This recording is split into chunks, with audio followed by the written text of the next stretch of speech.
So, 10 seconds of silence is generally 10 seconds of silence, not tapping on a desk. You could hear that? Yeah. Very much Yeah. so. Whoa. Very much so. So here we are back with Wednesday's episode of Student of the Gun Radio. I'm a patriot, but are you? Are you? We're going to start out with a Go Team moment today. And we're going to get into our normal stuff, the Brownells Bullet Points and the Student of the Gun Homeroom. And you know what? I did it again, Zach. I apologize. Oops. Why do I always do that? I don't know. You put the things before the video? Yeah, I put the thing before the video Attention to thing. detail. Yeah, so there you go. All right, ladies and gentlemen, and children of all ages, buckle in. It's going to be a bumpy ride. Stand by for education, enlightenment, enjoyment, and entertainment. He's not here to talk about your feelings. He's not here to say what you want to hear. He's here to say what needs to be said. Ladies and gentlemen, and children of all ages, please welcome your host, the pimp hand of America, Professor Paul Markle.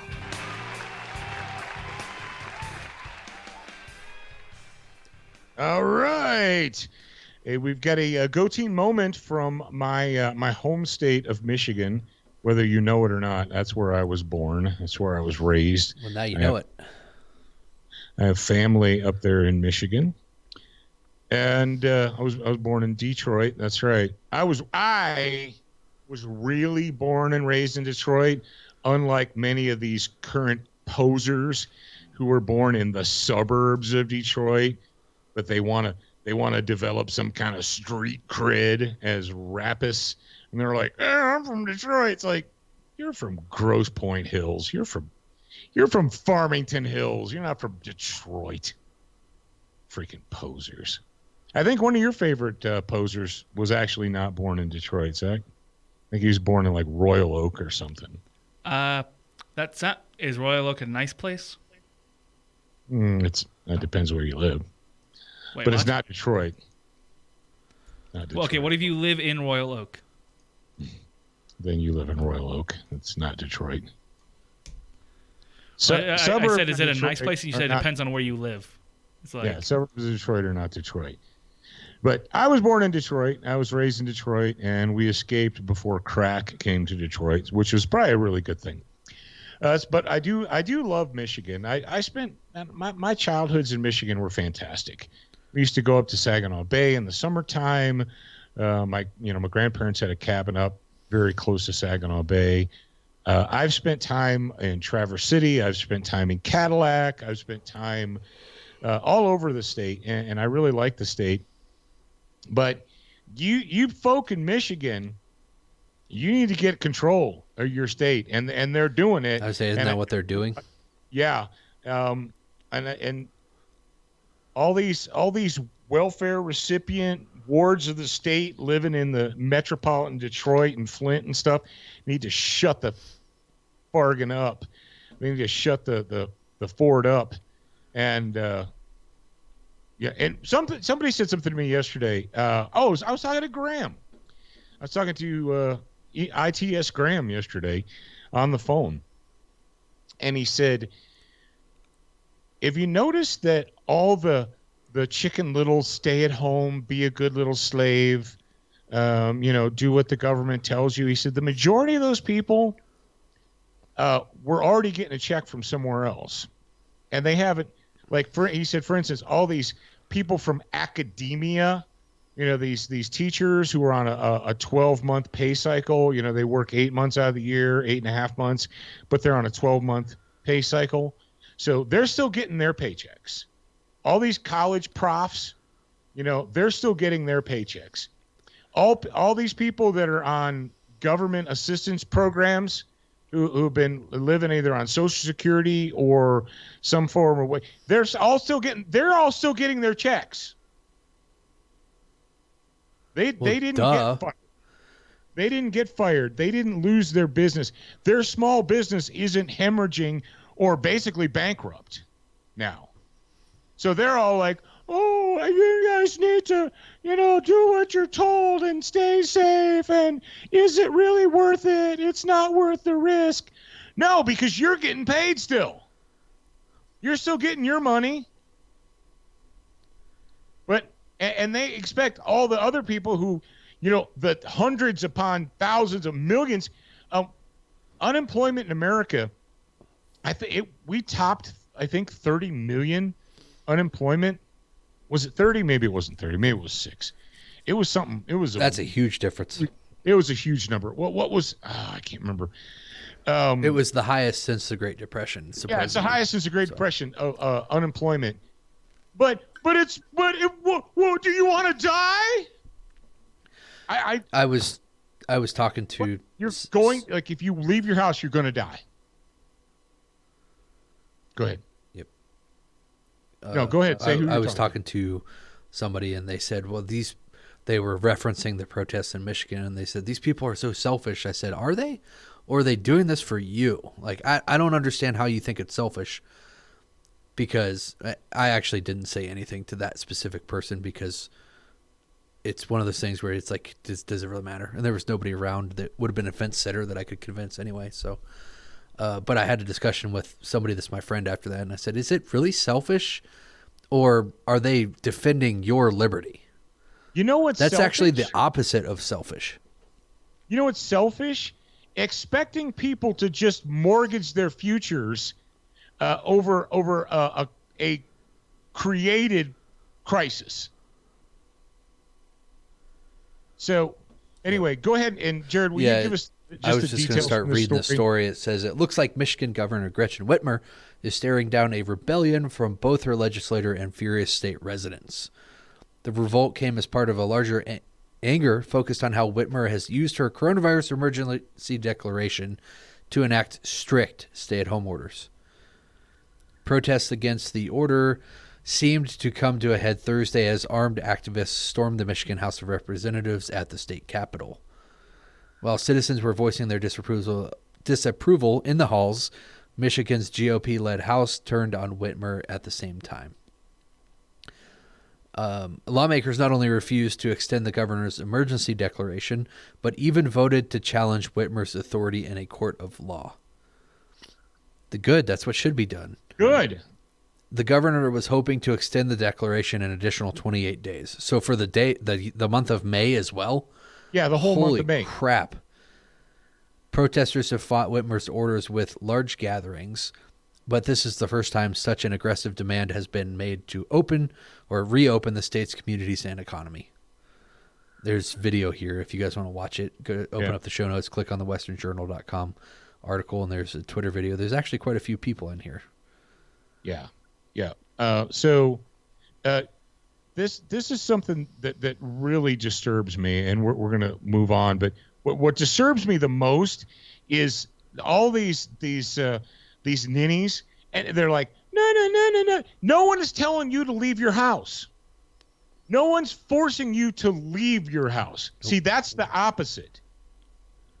If you are genuinely in fear and in whatever, right? That's fine. Stay home. That's fine. Stay home. No one is trying to make you leave your house.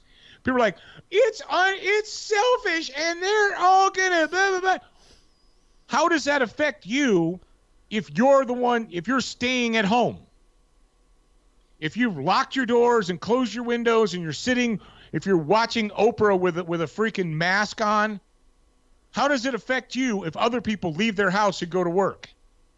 How does that affect you if the local dog groomer opens up their business, or the local coffee shop, or whatever, or all these small businesses, these hundreds of thousands of small businesses that are being destroyed right now?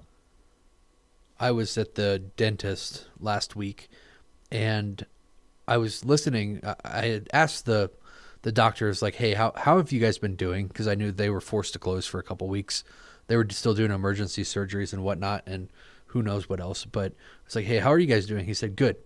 We're doing fine. We're reopened now. We're booked more than we have ever been in a long period of time. And but he said that it's an interesting thing because the virus apparently it's choice. It chooses to enter your body through your gum tissue. And so dental offices should have been, if this is as big of an issue as the states say it is, dental offices should have been considered, what do they call them, necessary or essential businesses. Yeah. But they weren't, and they were shut down, and except for emergency stuff, emergency surgeries.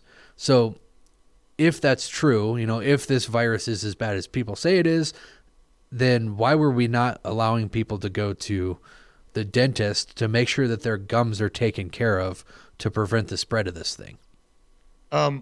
Governor Whitlis up there in Michigan is one of them that closed the dental offices and said things like crowns and what have you were non-essential. Crowns and dentures were non-essential. And teeth cleanings that keep your gums and your teeth healthy are not essential either. It's not essential. But that's where the virus is spreading, apparently. Oh, no, you don't know what you're talking about. Yeah, she closed dental offices, but remember, she kept the abortion mills running. So tell me again how this is about health and safety. So Governor Whitlis issued an order closing dentist office to all but emergency dental procedures, no crowns, no dentures, what have you, but kept the abortion mills running. Yeah. If you're not mad, you're not paying attention. All right, I've got a lanyard for you guys. The book Gorillas in the Mist. We've been studying this. We've been talking about it during the grad program bonus hours for the last 2 months. We're talking about this. We're talking about leadership and all that jazz. I got my hands on a paperback copy for $10. They are out of print, so whatever's out there is out there, and if it's not, it's not. And people are like, I looked and there was a used copy for $80 and I'm not buying that. I'm like, okay, don't. Here's what I did for you. I went online and I found a digital PDF download of the book that you can order, pay for, and download. So if you cannot find a paperback copy of that book, follow the link that's in the show notes. Boom. There you go. And you can have it.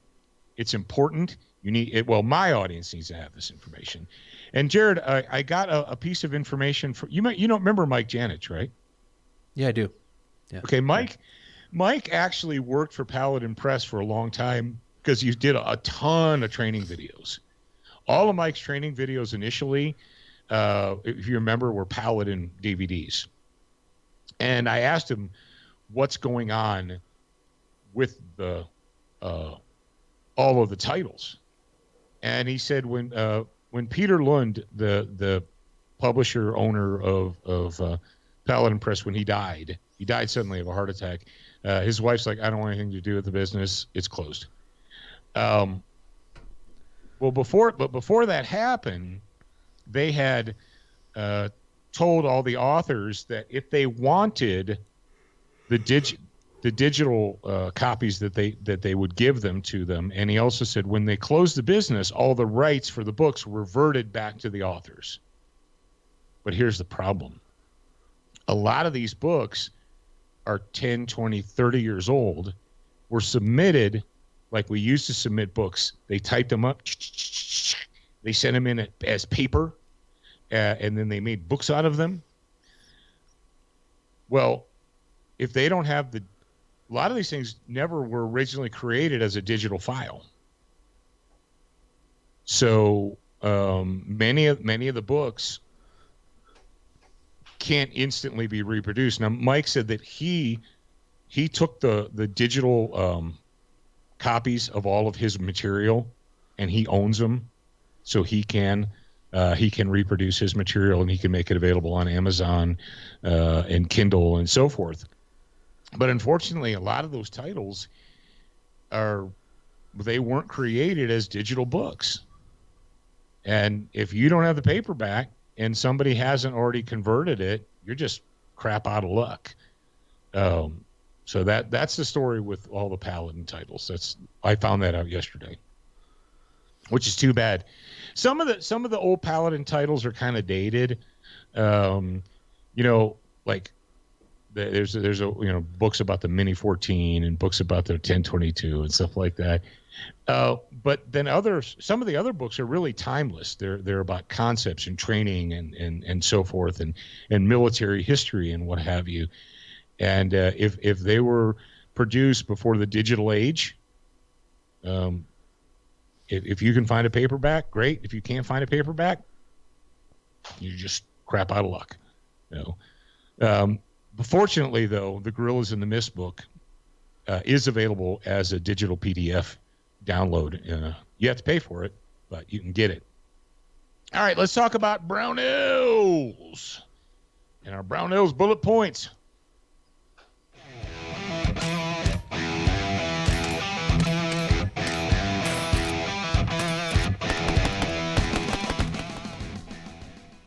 Boom.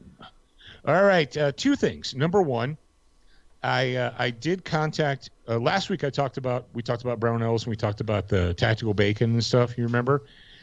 And that they still had tactical bacon in stock, but they didn't have any Wise Foods. The report that they got, they contacted the Wise Foods Corporation, and their rep told them that they because they're so big and they move so much product, are on a quote high priority list for restock. Now, what my guy, it was Roy, what he said, he goes, what does high priority mean? Does that mean next week or next month? I don't know. They couldn't tell us. You know what I learned? What's that? I contacted my rep at Wise Foods, and I learned that they are here in Salt Lake City. Get the farfig news. Yeah, they're right by the airport. I didn't know that. Now, obviously, they're not operating out of their building now because of reasons. But I told them when they're back in their place and everything's running again, let me know. I'll come out and meet them in person. So they're shut down? They're still going, but the office people, like my guy, is not there. So the production people are still there. Oh, okay. I got you. I assume. Yeah. I don't know, actually. I just assumed that. Yeah. Okay. But they have to produce, so. Yeah, and they're a food manufacturer. I can't imagine that they would allow themselves to be shut down. But then again, we're destroying the infrastructure and the distribution capabilities of our food system. So what the hell? The other thing is we had some questions about mini shells in Remingtons. You guys obviously know, if you pay attention, that we like the Mossberg products. I really like the Mossberg Shockwave guns. They have aluminum receivers. So, and they're like, oh, I want a steel receiver. It's like, dude, the receiver doesn't take the majority of the force is inside the chamber. It's in the steel barrel. It's not in the receiver. And so by using an aluminum receiver, they drop about a pound off the gun. It may not be a whole pound, but it's close. Because, how I realized that, or I really got a good feel for it, was because Jeff bought a TAC 14, but he also had a Mossberg. And I picked up his TAC 14. I'm like, geez, Louise, this thing's heavy. And it's because it has a steel receiver. And people are like, that's what I want. Well, if that's what you want, RTFO, man, drive on. But I'm telling you, for a little gun like that, you don't really need it. And people said, well, what about mini shells and Remingtons? Do they work? And I've never shot them out of a Remington. But I do have a Remington 870 Express that used to be, it was a police trade-in gun. You guys might have seen articles about it, or we used it on the TV show. It was a Remington 870 Express used police gun, and it had wooden furniture, and it had blue steel, and a lot of the finish was worn off the blue steel. So I sent that gun over to the guys at Scattergun Technologies, which is owned by Wilson Combat, right? Wilson Combat bought Scattergun Technologies years and years ago. I sent it to them, and they did their complete in and out refinishing. They disassembled it, they inspected everything, they replaced some parts, they refinished it, put a new stock kit on it, and sent it back to me. It's fantastic, with the exception of one thing. It won't run mini shells. It will now. They're obviously, Remington's been making 870s for a long, long time, and there's like 50 million of them in existence or something like that. But with the the elevator, the shell elevator that my 870 Express has, it won't. What I found basically was when you eject them back, they hit the elevator and they go nose up, and then they won't feed. So if you're going to use the mini shells, maybe there's a different style shell elevator in your 870. But like I said, mine's a 870 Express, cop trade-in gun, and I know that there are hundreds of thousands of those guns out there in the world. Mine, it doesn't work for mine. It might work for yours, but I wouldn't bet money on it, But they do work, like in the video that we had. They do work extremely well in the Mossbergs. As long as you put the, and you don't actually, that's the thing, Jared. You don't absolutely have to have the adapter. If you pump it, not like if you don't go crazy or whatever. If you just kind of methodically pump the gun, but with the adapter, with the Opsol adapter on the little Shockwave, they run 100%. You could do sporting clay shooting. Yeah. Pow, Yeah. pow. Yeah. Boom, boom, boom, boom, boom, boom. So I thought you guys would find that interesting, and I think that Brownells still has the Challenger shorty shells on sale. Last time I checked, they did. You say what's the difference between those and the Go Bells did during the great ammo panic buy here recently. They picked out certain things and they put them on sale, as opposed to that other company that is trying to rectally fornicate you. So yeah, check those guys out at brownells.com. And if you send them an email or not email, Facebook message or whatever, say, hey, thanks for not rectally fornicating us like that other company did. Century Arms, the sweetest smelling arms maker in the US of A. Yes, indeed, they are. If you haven't checked out the red dot video that we put up on our social media yet, you're wrong. Go check it out. It's on YouTube. Student of the Gun YouTube. It's on Student of the Gun Facebook. It's on Student of the Gun Instagram. There you go. It's everywhere. So check it out. Watch it.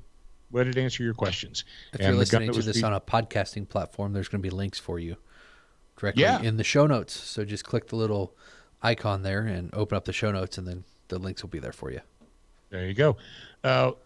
So check out everything they've got to offer at centuryarms.com. Durcoat, because life is too short to have an ugly gun. That's right, to have an ugly gun. Go to DurcoatFirearmFinishes.com, shop around to your heart's content, get yourself some badass finish. The baddest ass gun finish you're ever going to get and put on a gun, and then do a project, take pictures of it, share those with the world so everyone can see how cool of a project you did, and then you might win the Badass Finish Challenge. There you go. Also, SWAT Fuel, if you go to SWAT Fuel and buy their vitamins or their fat burner or their energy formula, I don't know if the fat burner is back in stock yet. I know the energy formula is. Use the promo code SOTG. Yes, indeed. Do that. ShopSOTG.com is the perfect place to go if you are a student of the gun. Whether you want to expand your brain, increase your marksmanship, or help keep your family safe. All that, plus the Pimp Hand brands that you love. ShopSOTG.com has almost anything that an American patriot would want. Education, enlightenment, and entertainment, and we're open 24/7. Check out ShopSOTG.com today and see for yourself. Yes, indeed. See what Zach, the shipping ogre / store manager ogre / production ogre, see what he's got in store for you freaks, because Zach's always doing good stuff for you. He's constantly trying to give you deals and discounts and promotions and all that, and it's up to you to take advantage of them. Yeah. All right. And we got something new coming soon. Everyone keep an eye out for that. It's we are very excited.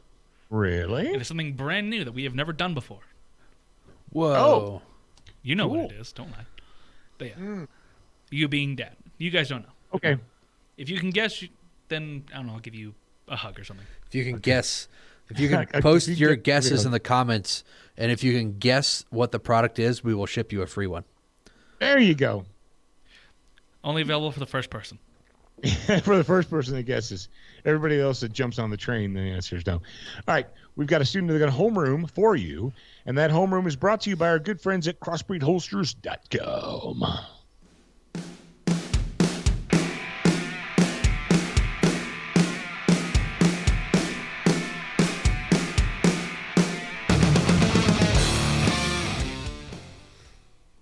All right. And what is the homeroom about? It's about being dangerous on demand. Dangerous on demand. And you can be dangerous on demand by actually carrying your gun. Yeah, like attaching it to your body so that way it's there when you need it. It's a crazy concept. I know. Student of the Gun also has we have a promo code with them. So if you go to crossbreedholsters.com, use the promo code SOTG18, you're going to save money and you're going to be a happy camper. All right, here's what I want to talk about. I want to talk about the Legion of Michael course for a second. We've had a bunch of questions about church security, and a lot of churches, due to the overreach of the federal government. No, I don't know if the federal government. It's actually the state governments. The federal government's not doing it. The overreach of the governors like Whitless and others, and don't forget about Comrade DeBozo, who's actually issuing threats to Christian and Jewish churchgoers about what he's going to do to them if they dare to go into a church. But a lot of you guys out there are like, you know what? Here's what's going to happen. We're going to go to our church, and that's what's going to happen, and you just need to shut your mouth about it. We still need to be concerned about keeping the parishioners safe. And church security, professional security, any kind of security. This is coming from a guy who's been providing professional security his entire adult life. It's about more than just having a gun. You know, a lot of folks are like, well, you know, our church security plan is just tell people carry their guns. Is it okay for citizens, for parishioners to carry while they go to church and go home from church? Yeah, it's great. But that's not providing professional security. There's way more to it than just have a gun. A gun is just a tool. Your brain is what you need. You need an educated and well-trained brain and body to make that tool work correctly. And that's what we've done with the Legion of Michael class. And because we know the way things are, people are like, well, how can I get into this? How can I get involved in it? I don't want to drive to where you are. I don't want to travel. Okay, great. We got it. So what Jared did is he spent, I don't know, many nights, days, afternoons putting all this together. Yeah. Oh, you're flipping it over to me. I was just thinking in my head that, like our friend, you said that a gun is just a tool, and like our friend Jeff says, that if you look at the probability of threat, then what you're going to be doing for most of the church security stuff is making sure that you have things set up, like reinforcing doors, fire extinguishers, whatever. The gun portion of it is going to hopefully be the smallest portion of the church security team's duties. And if it's not the smallest portion of the duties, then maybe you should probably look about relocating the church. I don't know. But that's the route. Yeah, right. So what we did with Legion of Michael and what Dad did is he's got a ton of experience with executive protection and security, providing security for other people. And he knows the ins and outs of what you should do, not only just as an armed citizen to be a security officer, security guard at your church or any place really. You know, this stuff, we're catering this specifically to church security because there's been a lot of things in the news lately about churches being targeted. So, but the information that's shared in here, in addition to what's specifically about the Bible and church, there's a lot of information about security tactics in general. So that's useful. And so what he's done with this knowledge that he's gained over, his lifetime here is he's actually turned it into a class, Legion of Michael Church Security, and you can actually go check it out, get more information at legionofmichael.com. But he's turned that into a class, and due to the demand, we turn it into what's called an evergreen thing. So you can actually sign up and take the class at your leisure. It's no longer time bound to dates and specific times. Now we do open and close enrollment to the class because we have monthly Q&A sessions, and I want to make sure that we can handle the amount of people that show up at those sessions, and we can actually service the students like they deserve to be serviced, like with a one-on-one question and answer session. Once that stuff starts getting too big, then we've got to open and close enrollment even quicker. So legionofmichael.com, you can sign up for the VIP waiting list there. But it's super valuable if you currently go to church and your church is closed. Now is the perfect time to build the church security team's plan, because then when you go back to church, you've got this opportunity to implement the plan that you've got. One of the most important tools that you're going to get from the Legion of Michael training is many of you, especially in my audience, probably you're the proactive guy or girl in your group, right? And you may have approached your pastor, your deacons, your elders, your whatever, and said, "Hey, what are we doing for security? And we really need to have a plan." And they're like, we're not sure yet, and the little old ladies are scared of guns, and so we don't know. If you can, when you approach someone and you point out a problem, Jared, what is the best thing, whether you're an employee, whether you're a supervisor, if you see a problem and you approach someone, what do you already want to have before you bring the problem up? I don't know. Oh, a solution. Yeah. I was like, I don't know what we're talking about here. Yeah. With the Legion of Michael, let's say you approach your deacons and elders or whatever, and you say, "Hey, we really should have a church security team," and they're like, "Okay, but we don't even know how we would go about starting something that or implementing it or whatever." And you're like, "Actually, I already have a plan. I already have a program right here." And they're like, "Oh, you do?" You're like, "Yeah, I literally have a step-by-step how to set up the program plan ready to go." Oh,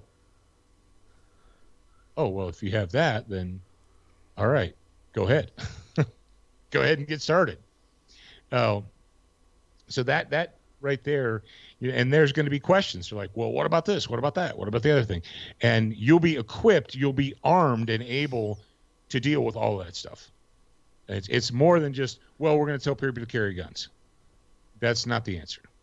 Guns, I mean, obviously it's a tool, but just carry a gun is not the answer. Okay. And the reason I brought it up is because we actually just had one of our first monthly Q&A sessions where it's live via Zoom. And so you guys are there and I'm there and we answer questions. There's a lot of really good questions that came up that we were able to discuss, and it's kind of a brain dump thing. So that's available to you guys. It's a resource that is out there and it's available. All right, let's talk about is the judicial system, is the correction system, are we being failed? What time are we at, Zach? 33 minutes. Do we have time to put this one in there? Do you have? I really want you to get to the Liberty test, because I know that's going to be a good discussion. All right, so here, I'll bang this one out. Okay. We were going to do this one on Monday. We ran out of time. So a lot of your friends and neighbors are like, derp, derp, derp. The government says do and we'll be safe. The government says if we listen to what they say, they will keep us safe. I like how people just, they assume that the government is an expert in everything, because the government is made up of people like our neighbors. That's who works for the government. Yeah. It's like there's these special creatures. The moment you go to work for the government, you become a genius. No, you don't.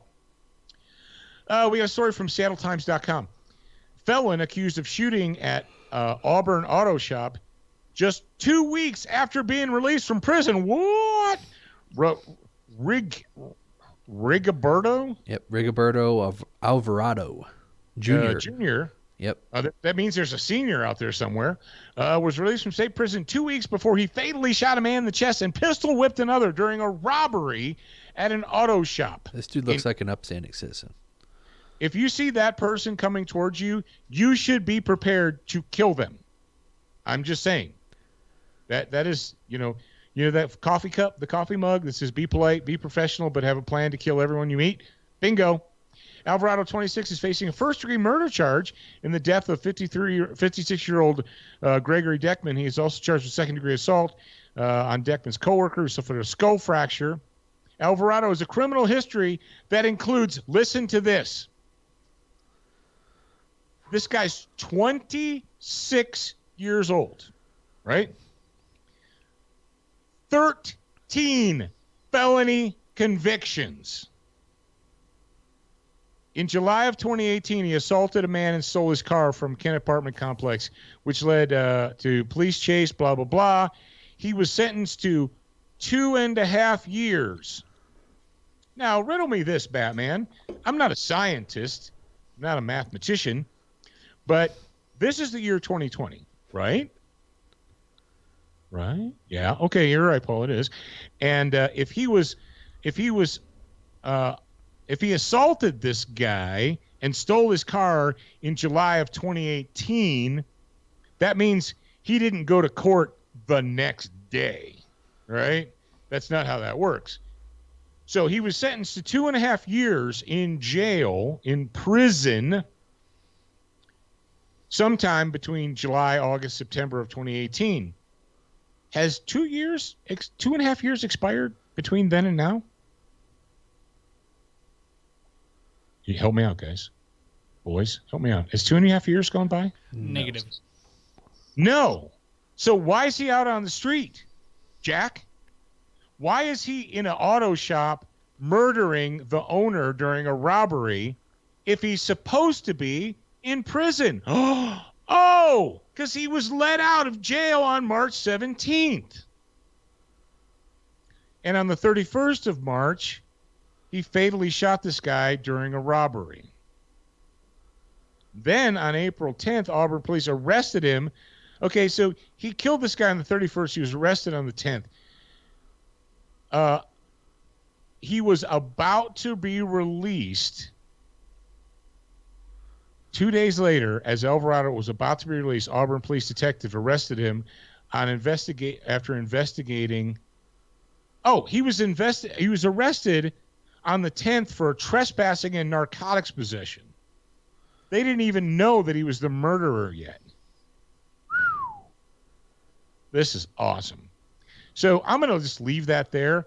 All of you folk out there in the audience who have friends, relatives, and neighbors who are telling you, well, we need to just, the police are to keep us safe and you can stay home and the government knows best for us and no, they don't. The government can't even keep a dude. All right, I can't even wrap my mind around someone who's 26 and has 13 felony convictions. Well, you could get 7 at one time or 10 at one time, right? It's not like you have to get 1 per year. But Jared, I know. Felony convictions aren't like, I know. You do 6 months in parole. Yeah, it's insane. Convictions are like 2 to 5, 5 to 7, 8 to 10 year convictions. Yep. But what I meant was there could have been 2 separate instances that ended up with 13 convictions. So before he was sentenced, and this is this is how messed up our judicial system is. So before he assaulted a dude and stole his car and got sent to prison, he had 13 convictions. Yep. All right. So the judge that sentenced this crap bag to jail for 2.5 years, he didn't even do that. It doesn't look like he didn't even do 2. He did less than 2 years for assault and car theft. Got out and committed murder. But you and I are told that it's a crisis, therefore the gun shops have to be closed. There's a pandemic, so we're not giving out gun permits anymore, Georgia. Because there's a pandemic. So like, great, everybody can carry then. Cool, let's go. Yeah, exactly. This is your government keeping you safe. I wonder how Mr. Gregory Deckman's family feels about the government keeping us safe. Yeah. All right. Liberty test. You fail or you pass. The Liberty test, and we've talked about this previously, every day you are faced with situations that will put you, where you will experience or you'll run into the Liberty test. Are you a citizen in a republic, or are you a peasant slave?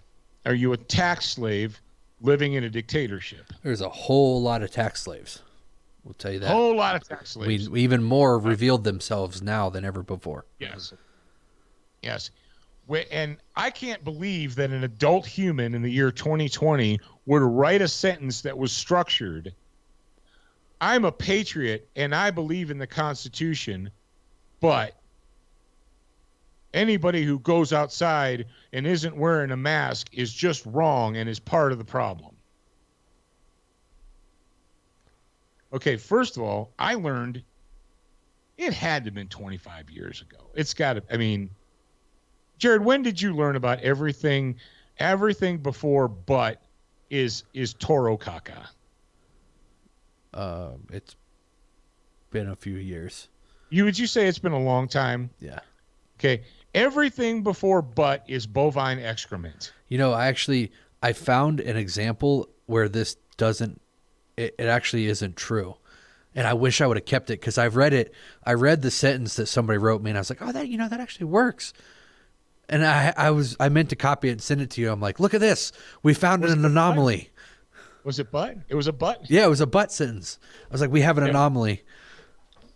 Yeah. So, first of all, the fact that people don't understand how our country is structured. You know, Jared, which branch of Zach, if you're there, I want you to answer this. Which branch of government creates law? Legislative. The legislative. Thank Yes. you. You had to turn your microphone on. I know. Correct. The legislative branch, which is composed of the House and the Senate, right? You have a House and a Senate in Washington, D.C., and in Michigan, and in Texas, and in Wyoming, and everywhere else. You have a House and a Senate. You have state senators, you have state representatives. And then the executive branch is in charge of what? Not law production, but Enforcing. law enforcement, right? And then the judicial branch is Interpretation. Interpretation. All right, so they get to decide whether the law was broken or was not broken, right? Now, here's the thing. Michigan and New Jersey and New York and California, okay, and Pennsylvania, all are states within the borders of the United States of America, and they are all signatories to the Constitution. All right, they're in the Constitution. The Constitution, and they all have state constitutions, and they all have state legislators, right? They have state legislatures, churs and tors. They have churs and tors. If the governor of a state has the legal authority to, with the stroke of a pen, create law, why do we need state legislatures? Why do we need a Michigan State House and a Michigan State Senate? If the governor has the authority to create law by executive order, by executive fiat, they just write on a piece of paper, this is the law, and I signed it, so you peasants have to suck it. Why is there a House and why is there a Senate? Why don't we just get rid of them all, save ourselves some money, and elect the governor king? Because that's not the way it works. Somebody on Facebook, Jonathan, just said, let's see. He said, quote, I trust the government, but, and then he just ended the sentence. He said, oh, it's true. Yep. So, all right. So you guys understand. And here's the crazy thing. It's driving me up the wall, people who should know better.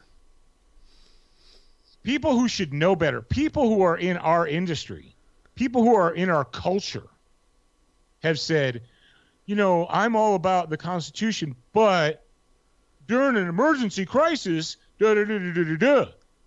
Ladies and gentlemen, the Constitution and the Bill of Rights was written because of crises, because of emergencies.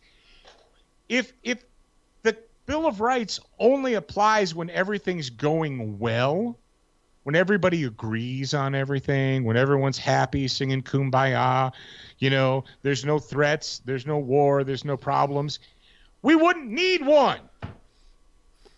It's like the First Amendment, the guaranteed freedom of speech is not there to protect speech that everybody agrees on. Because that would be easy. You wouldn't need it. Yeah. You don't need to protect speech that everybody already agrees on. You need to protect dissent. And when people out there make statements, adult humans in this country make statements such as, well, I'm a patriot and I support the Constitution, but fill in the blank. But this is a crisis. But the government's trying to keep us safe. But, well, if we don't all do what we're told, everyone in the world is going to die. But that's not how it works. And I feel the frustration. I literally feel the frustration that our founders felt in 1770, 75, 76, 77, because they were surrounded by Tories. And Tories failed the Liberty Test. Tory said, the king's not that bad. Shut your mouth and do what he says. If we will only do what the king and his ministers say, we'll be safe.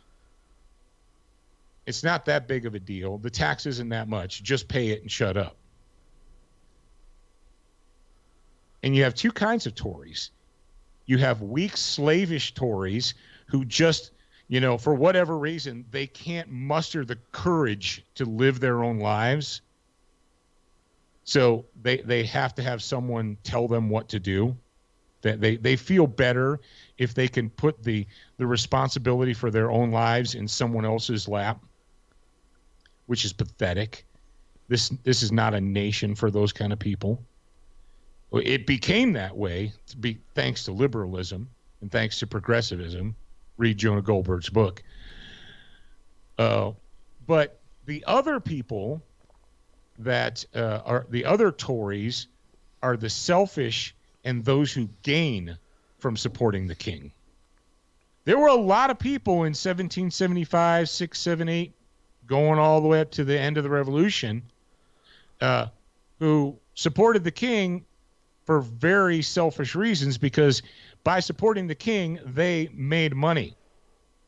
They got to be in control.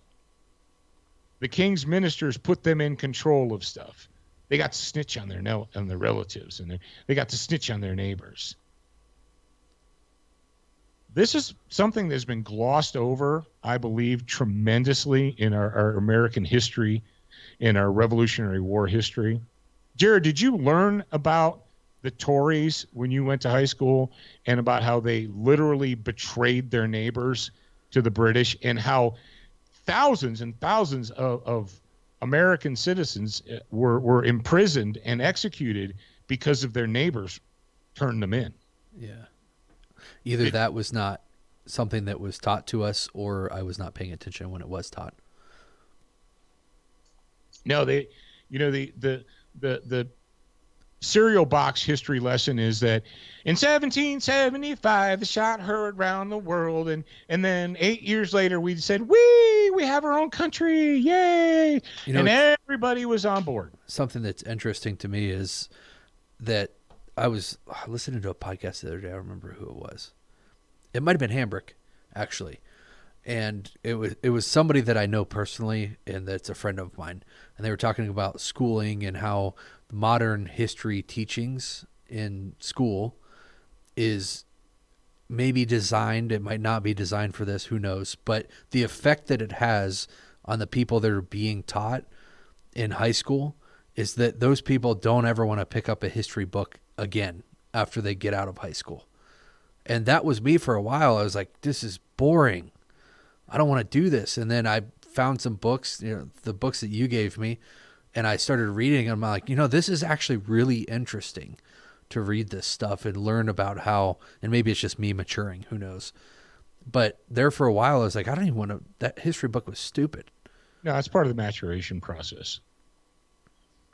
And that's why kids, they don't have the experience or the brain power to understand how important stuff is. That's why, that's like, you don't ask a 5-year-old what he wants for lunch. You don't give him the choice.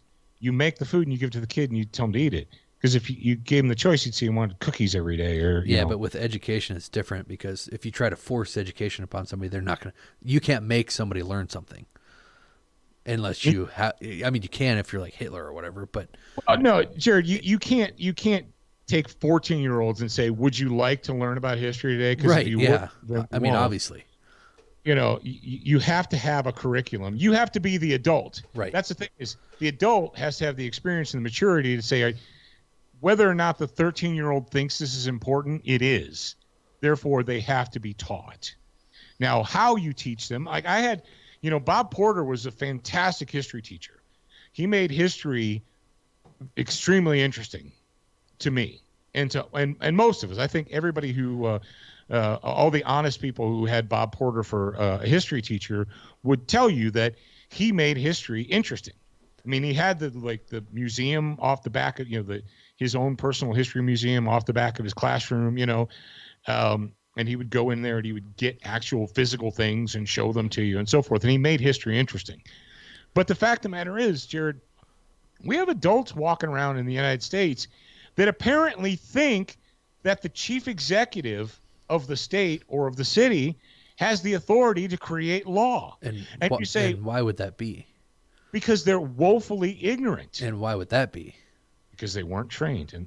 And how do we get to that point? I think it's deliberation. It is deliberate. It's 100% deliberate. When you're focusing on Earth Day and gender sensitivity. Another thing that I learned is that the way modern schools are ran was actually developed in Prussia in the mid 1800s because they were understaffed. The military was understaffed. And this is actually talked about in the book, The Underground History of the American Education by John Taylor Legato, I think is his name. But it was talked about, and I was listening to the podcast and I was reminded of this, and I was like, oh yeah, that's right. It's actually the way that modern school is ran, ring the bell, sit down, ring the bell, stand up, go stand in a single file line, wait for your food. It was developed to teach kids, essentially, and the youth, how to be good soldiers. And it's been modified a little bit here and there along the way into what it is today. But that was the original goal, as far as I can find. I haven't found anything before that. But that was the original goal of the way that this was developed. And it was in Prussia in the mid-1800s. Now it's teaching them how to be good slaves. Yeah, which is, it's the same thing. If you're training people to be good in the military, you're training them how to follow orders, etc., right? For the general tier of military. You need to be able to follow these orders when somebody tells you to do this. And It's the same thing if you're training slaves.